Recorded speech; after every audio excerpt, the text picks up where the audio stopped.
Graça e paz do Senhor para você acompanhando o canal Estudos e Leitura Bíblica. Eu sou o irmão Rodrigo, seja muito bem-vindo ao canal e ao quadro Lendo Salmos com Spurgeon. Eu aproveito antes de começarmos o estudo de hoje para lembrar você de curtir, compartilhar aí as mensagens do canal, acompanhar também os nossos outros quadros, Reflexões e Conselhos, tem sido muito legal. Fica de olho nos shorts, o Reflexões e Conselhos sai como shorts, mas também tem muitos shorts saindo com os pensamentos e as reflexões de Spurgeon, de acordo com cada capítulo que nós temos estudado de Salmos. Bom, então vamos lá. Hoje é dia de falarmos sobre o Salmo 11, baseado nos comentários de Charles Haddon Spurgeon, no livro O Tesouro de Davi. Eu estou usando aqui uma tradução do Degmar Ribas Jr. e do Luiz Aaron de Macedo. Bom, iniciando então esse estudo, falando sobre o título deste salmo, Spurgeon vai tomar emprestado ali algumas ideias de Charles Simeon,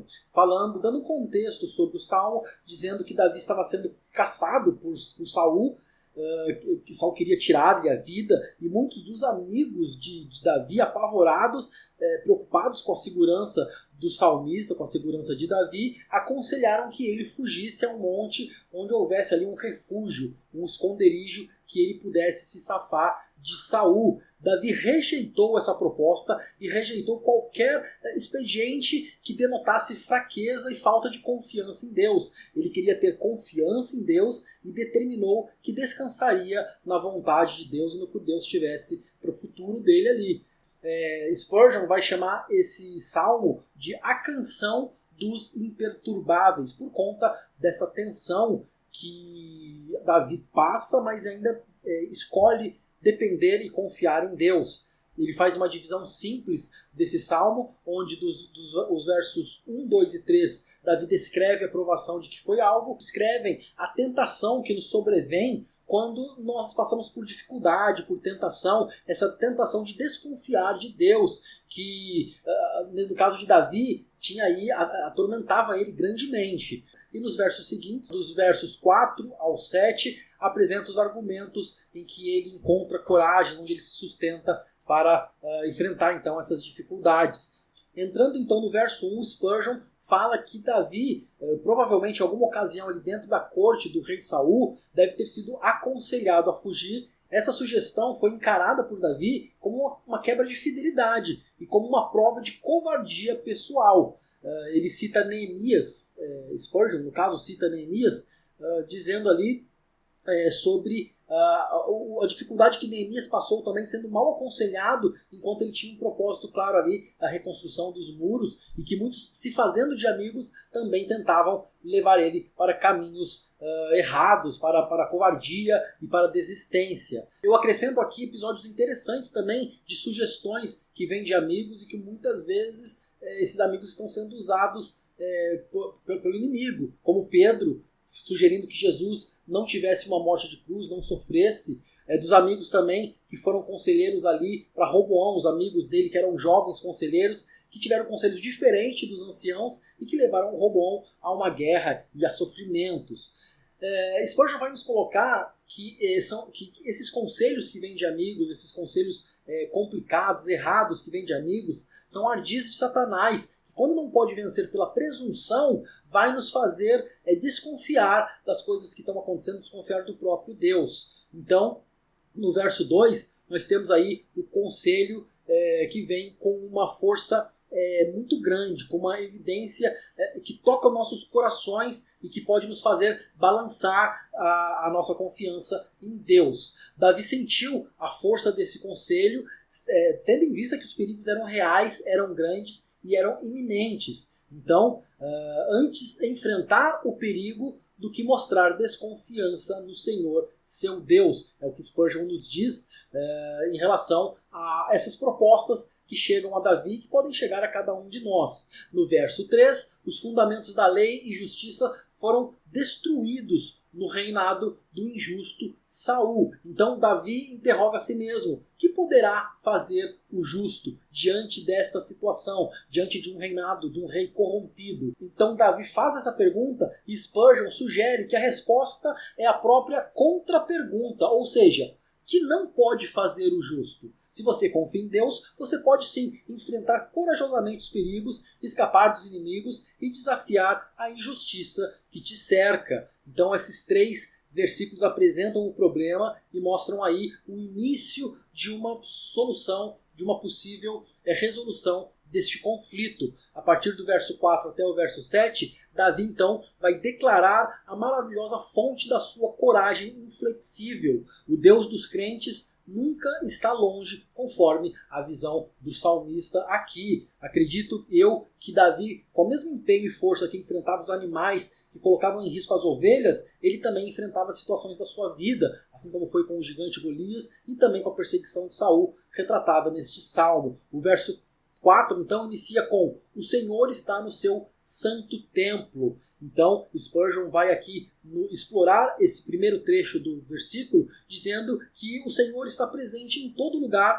em todas as situações. Jesus está no seu santo templo, intercedendo por cada um de nós. E nós, como filhos dele, como servos de Deus, sabendo dessa informação, temos a nossa fé revigorada. Então, nós devemos ter confiança de que Jesus intercede por nós e que Deus está ciente de todas as situações que acontecem conosco. Na sequência, o verso diz: nos céus o Senhor tem o seu trono. Deus reina supremamente, soberanamente. Então, por que devemos fugir de situações difíceis? Por que não enfrentar? Será que ele não pode nos livrar sem a nossa retirada covarde? É a pergunta que Spurgeon nos propõe. Então, nas últimas 2 divisões do versículo, segundo o estudo de Spurgeon, a penúltima diz: os seus olhos estão atentos. Então ele evidencia aqui que Deus nunca dorme e seus olhos jamais conheceram o sono. E na última parte, que diz: as suas pálpebras sondam os filhos dos homens, ele evidencia aqui que Deus sonda tudo e todos, como se fosse uma única e simples tarefa que ele devesse executar, como se fosse a única coisa que ele tivesse para dar atenção. Porque como Deus, na sua grandiosidade e na sua soberania, ele consegue cuidar de todos, em todo o tempo, em todos os lugares, como se fosse uma simples tarefa, uma simples e única tarefa. Ele conhece todos os perigos que nos rodeiam. E nós, lembrando e sabendo disso, nós temos ainda mais confiança em Deus e em superar as nossas dificuldades. O Senhor põe à prova o justo, é como inicia o verso 5. Ele não o odeia, né? Ele não odeia o justo, mas ele apenas o põe à prova. Os justos são preciosos para Deus, de acordo aí com a visão de Spurgeon, e ele diz que essas dificuldades refina o justo. É um refino de Deus. É algo que vai, como diz o diamante, lapidar o justo através das tribulações. Nenhum dos filhos do Senhor pode pensar em escapar das provações, já que as provações trazem bênçãos quando você supera essas provações, por se tratar aí de processos que Deus propõe para a lapidação dos justos. Então, ele sugere que nós não devemos evitar as provações, porque se nós evitarmos as provações, nós também estamos evitando as bênçãos decorrentes dela. Então, na sequência, o verso diz: ele abomina o que ama a violência. Então, se Deus reprova os maus e violentos, nós não devemos temê-los. Porque assim como Amã,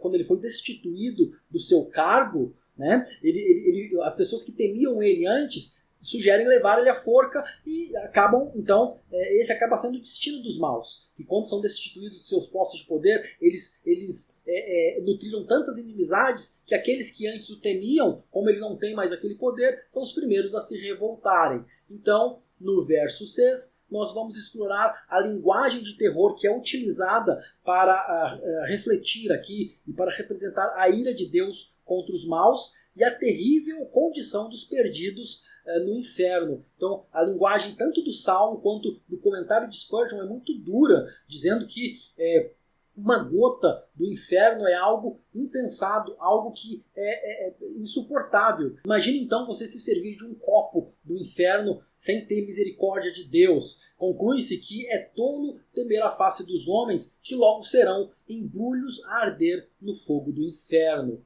Seguindo ao verso 7, o nosso último verso de hoje, do Salmo 11, o último verso apresenta outra razão decisiva para nós sermos inabaláveis e confiantes em Deus. não sendo levados pelo medo e também não sendo impulsionados a adotar medidas carnais para evitar as provações. Ele inicia dizendo assim: por ser justo, o Senhor ama a justiça. Então, ser justo não é apenas uma função de Deus, né? Não é apenas uma função, um cargo de Deus defender o justo, mas é a natureza de Deus. A justiça faz parte da natureza de Deus e faz parte da natureza amar o justo. Ele estaria negando a si mesmo caso não defendesse o justo. Os retos lhe contemplarão a face, é a sequência aí do verso 7. Estamos então no âmbito do cuidado de Deus. Ele observa, aprova e se alegra com os retos, com os justos. Uma palavra de ânimo e de incentivo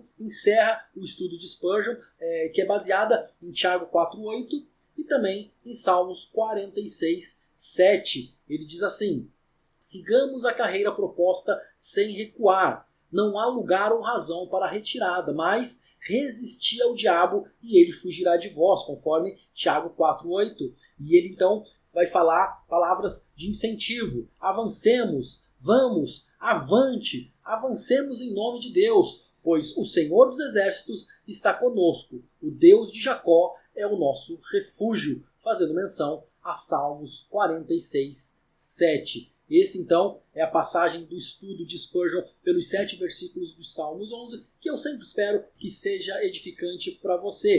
E eu sempre lembro você que ajuda muito curtir, compartilhar o vídeo, se inscrever no canal para estar atento a todas as novidades e participar com a gente, que nós possamos, assim, seguirmos abençoando e sendo abençoados. Deus abençoe você.